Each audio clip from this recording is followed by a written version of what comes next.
Hello everyone, I am Sneha. চলে এসেছি একটা নিউ ব্লগ নিয়ে।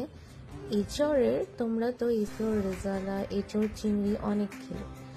আজকে নিয়ে এসেছি একটা এঁচড়ের নিউ রেসিপি। সেদিনকে ইউটিউব ঘাঁটতে ঘাঁটতে এই রেসিপিটা বেশ ভালো লাগলো, তার সাথে নিজের কিছু অ্যাড করে এটা বানিয়ে ফেললাম। চলো তোমাদের সাথে শেয়ার করা যায়।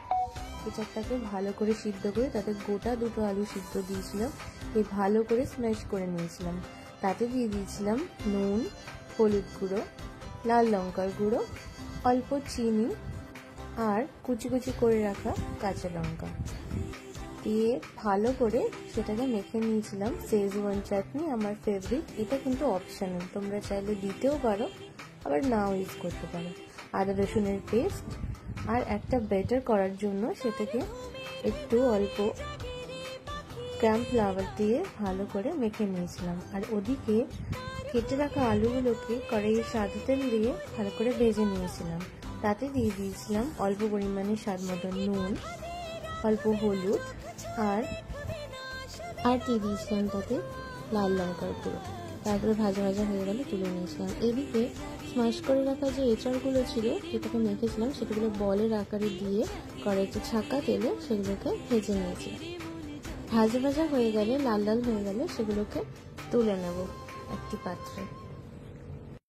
এরপর গ্রেভি বানানোর জন্য যেটা করব, একটা কড়াইয়ে সাদা তেল দিলাম, আবার ওই তেলের সাথে অল্প একটু তেল অ্যাড করলাম। তাতে দিয়ে দিলাম শুকনো লঙ্কা, জিরে, গোটা জিরে, আর দিয়ে দিয়েছিলাম তেজপাতা আর গোটা গরম মশলা। দিয়ে যখন ফুটে যাবে ফোড়নটা, তখন তাতে কুচি করে রাখা পেঁয়াজ দিয়ে দিয়েছিলাম। তাতে স্বাদ মতো নুন দিয়ে, হলুদ দিয়ে, আগে থেকে কুচি কুচি করে রাখা কাঁচা লঙ্কাগুলো তার মধ্যে দিয়ে ভালো করে নেড়ে চেড়ে নিয়েছিলাম। আর দিয়েছিলাম তাতে আদা রসুনের পেস্ট, এটা কিন্তু কেনা আদা রসুনের পেস্ট। আর দিয়ে দিয়েছিলাম তাতে জিরে গুঁড়ো, চিনি, অল্প লাল লঙ্কার গুঁড়ো দিয়ে ভালো করে গ্রেভিটাকে কষিয়ে নিয়েছিলাম।